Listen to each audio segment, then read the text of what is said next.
인류 역사 전체를 통틀어 가장 감동적인 이야기 10개 중에 성경이 6개를 차지하고 있습니다. 1등은 단연코 루카복음에 돌아온 탕자입니다. 오늘 가늠한 여인의 이야기는 그 두 번째를 차지하겠습니다. 그 이유를 한번 들어보시고 싶지 않습니까? 나름 우리에게 희망을 줄 것이라 여겨집니다.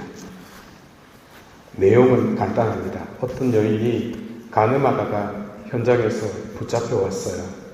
이 여인을 두고 율법 논쟁이 일어납니다. 여인을 데리고 그들이 심판하도록 강요했을 때 예수님께서는 덫에 걸려들지 않고 몸을 굽혀 손가락으로 땅바닥에 글을 쓰기 시작하셨습니다. 어떤 글을 썼을까요? 꼴통부터 꺼져라. 가 아니고 학자들은 에제키엘서라고 추론하는데요. 어쨌든 이는 당신이 땅에 쓴 내용과 관련이 있는 것이 아니라 그 행위 자체에 어떤 상징성이 있었습니다. 지금 법으로 싸우고 있잖아요. 그런데 그 법이 어디에서 나왔습니까? 출애굽기 31장 18절에 의하면 율법은 하느님의 손가락에서 비롯되었습니다. 말하자면 당신은 율법의 권위자로서 심판할 수 있는 자임에도 불구하고 빌라도가 대답을 요구했을 때와 마찬가지로 거절하셨습니다. 오히려 당신은 고발자들과 대면하면서 죄 없는 자가 먼저 돌을 던져라 라고 허락합니다. 그 말을 듣자마자 주여 주께서 죄악을 지적하시면 감히 누가 제대로 설 수 있겠습니까? 라는 시편 130장 3절이 떠올랐을 수도 있습니다. 무슨 뜻이냐면 자신들이 준비했던 올가미, 곧 아무도 빠져나갈 수 없는 그 올가미가 오히려 자신들에게 부메랑이 되어 돌아오고 있다는 뜻입니다. 그들의 자존심이었던 의로움이 죄 앞에서 할 말을 잃고 있습니다. 이건 엄청난 말입니다. 의로움이 죄 앞에서 할 말을 잃는다라는 것은 법의 한계를 가리키는 표현입니다. 결국 마지막 순간에 법은 인간 위에 군림할 수 없음을 의미하는 역설적인 표현이겠습니다. 모든 것은 문제가 생겼을 때 그 본질이 드러나는 법입니다. 죄를 짓지 않으면 법리가 적용되지 않으니까요. 절삭하고 이 이야기 속의 여성은 이름이 없어요. 처음부터 물건 취급을 받았습니다. 복음은 삥 둘러있는 군중들 한가운데 그 여인을 던졌다, 내동댕이 쳤다라고 표현하고 있습니다. 그리고 관심을 두지도 않습니다. 소품에 불과했어요. 생각해 보십시오. 그 여인이 때려잡아 죽일 여인이었으면 예수님 앞으로 데리고 오지도 않았어요. 그리고 요건을 갖추지도 못했습니다. 제일 중요한 당사자가 없어요. 불륜을 혼자 저지릅니까? 그러니까 절차적인 당위성을 갖추지 못했기 때문에 재판이 성립되지 않습니다. 시간이 없어 넘어갑니다만 유다교가 율법적인 종교인데 그렇게 허술하게 재판하겠습니까? 그 사람들도 이를 다 알고 무대를 꾸민 것입니다. 어쨌든 나쁜 년, 죽일 년, 망할 년 이런 프레임 씌우지 맙시다. 그리스도를 보십시오. 당신은 그들 모두를 진정 인간으로 대하셨습니다. 자세히 보면 예수님께서는 당신 자신이나 그 여인을 반박하거나 변호하지 않았어요. 이건 매우 중요합니다. 공격하면 방어를 하고 방어하면 더 강력한 공격을 하게 되는데 당신은 방어하지 않았어요. 지난주 아버지 품에 안긴 탕자가 뭐라 씨부리지만 아버지는 그 둘째에게 아무 말을 하지 않는 것과 같은 것입니다. 죄인이, 용서니 그런 단어 쓰지 않았어요. 그건 탕자가 쓴 말입니다. 마찬가지로 그리스도의 이 답변은 모든 사람을 침묵시켰어요. 적수하고 적대자와 싸워서 이겼다는 것이 아니에요. 거기서 카타르시스를 느끼면 안 돼요. 당신은 모든 사람을 침묵시켰어요. 디아타라소 시키고 있어요. 침묵의 심연이 모두의 가슴 속에서 소용돌이 치고 있습니다. 이 놀라운 고요함 속에서 그리스도께서 묻습니다. 너를 단죄한 이들은 어디 있느냐라고요. 그러자 그녀는 주님 아무도 없습니다 라고 대답하죠. 처음 본 사람을 주님이라고 부르면서 그녀는 아무도 자신을 단죄하지 않았다라고 스스로 선언했습니다.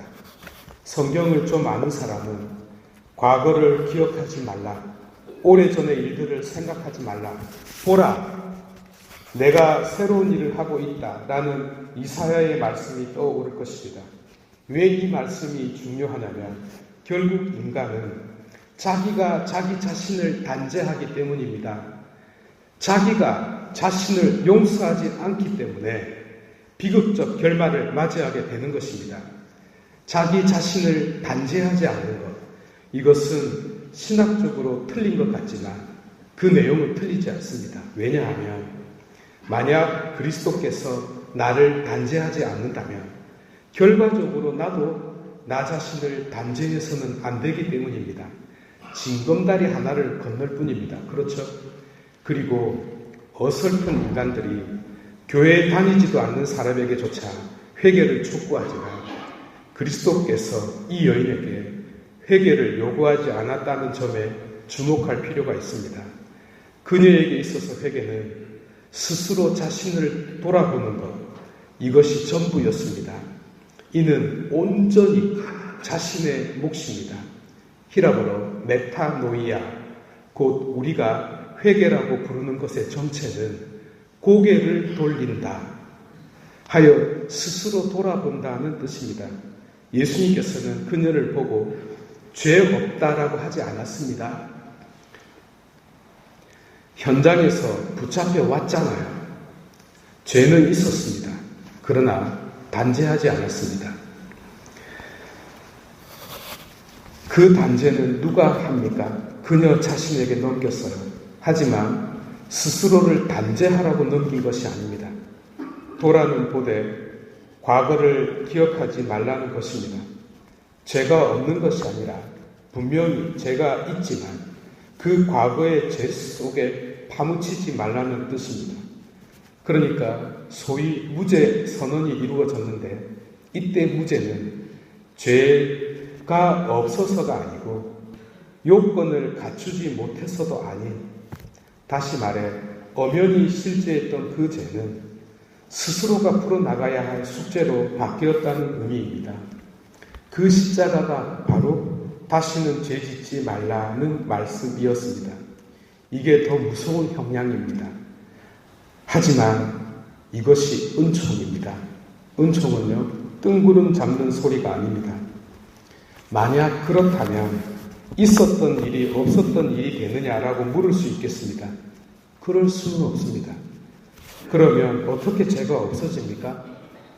추위에 떨고 있는 사람에게 따뜻한 옷을 건네주듯이 은총은 죄를 없애는 것이 아니고 그 죄를 덮는 것입니다. 정확하게는 그 죄인을 감싸 안는 것입니다. 그를 감당하는 것입니다. 그 손을 붙잡고 일으켜서 함께 걸어가는 것입니다. 함께 걸어간다. 이것이 바로 히브리 성경에서 헤세드라고 표현하는 단어입니다. 그래도 그 죄는 없어지지 않습니다. 그러면 뭐가 다를까요? 다릅니다. 헤르만 헤세가 하느님은 내 안에서 살고 죽고 괴로워한다 라고 멋지게 표현했듯이 아브라함, 여호수아, 겟셀이 우리가 하느님을 찾는 것이 아니라 하느님이 우리를 찾고, 우리가 하느님에게 기도하는 것이 아니라 하느님이 우리에게 기도를 하고, 우리가 하느님 안에 사는 것이 아니라 하느님이 우리 안에 사신다라고 감동적으로 서술했듯이 하느님은 우리 죄인들 안에서 우리와 함께 우리의 손을 잡고 걸어갑니다.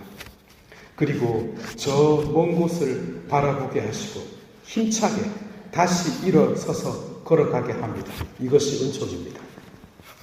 그래서 여러분, 넘어지는 것도 은총입니다. 신비입니다. 이 여인은 폭력적인 은총, 강압적인 은혜, 권위적인 은사가 아닌 인격적인 은총, 자유로운 은혜, 자신을 존중하는 은사를 체험한 첫 여인이 되었습니다. 참으로 존귀한 거창 성당 성도 여러분, 위대한 교부들께서는 예컨대 오리게네스와 성 어거스틴 같은 교부는 우리가 성경을 읽을 때 많은 사람들이 등장하는데 그것을 막 다른 사람들로 보는 것이 아니라 내 안에 있는 여러 모습으로 보도록 촉구하고 가르칩니다. 매우 중요한 것입니다. 그렇지 않고 그저 다른 사람을 다른 사람으로만 보게 되면요, 성경 100번 읽어도 아무 소용이 없습니다. 내 안에 있는 여러 모습입니다. 그러면 어떻게 됩니까? 가늠한 여인이 나 자신이 되겠네요. 그러면서도 바리사이들과 율법 학자들처럼 다른 사람에게 손가락질하고 욕을 하고 단죄를 하고 있는 자 또한 나 자신이 되겠네요. 그런데 주님께서는 어떻게 하십니까? 죄 없는 자가 돌을 던져라고 하네요. 그래서 내가 내 자신을 잘 아니까 돌을 놓게 되는 거죠. 그러면 내 자신을 측은한 마음으로 내 자신을 되돌아보게 되겠습니다. 하여 자신을 용서하고 자기를 받아들이고 자기를 사랑할 수 있게 되는 것입니다. 그리스도께서 이 죄인인 나를 받아들이셨듯이 나도 나 자신을 받아들이는 은혜가 기적으로 바뀌는 것입니다. 그러니 여러분, 단죄 칼춤을 추고 있다면 이제 단죄의 칼춤이 아니라 고요함과 사랑과 자비의 춤을 추시기를 바랍니다. 여러분, 말씀의 깊이는 사실 헤아릴 수 없을 정도입니다. 들어가 본 자만 들어간 만큼 체험할 수 있는 신비입니다. 특히 기쁨과 희망은 낚싯대를 들어올릴 때마다 건질 수 있습니다. 그러하니 그리스도께서 이 여인을 일으키신 것처럼 아버지가 탕자의 손가락에 반지를 끼워준 것처럼 이제 우리도 과거에 파묻히지 말고 죄에 갇혀 살지 말고 제발 자신을 단죄하지 말고 우리에게 보여주시는 저 먼 곳을 바라보고 희망찬 발걸음으로 걸어갔으면 좋겠습니다. 내 안에서 나와 함께 살면서 괴로워하는 분이 죄 없는 자 돌을 던져라 라고 말씀하심으로써 죄가 아닌 모든 죄인을 껴안으시는 그리스도의 마음을 이제 우리가 알게 되지 않았습니까? 모두 일어나셔서 신앙 고백합시다.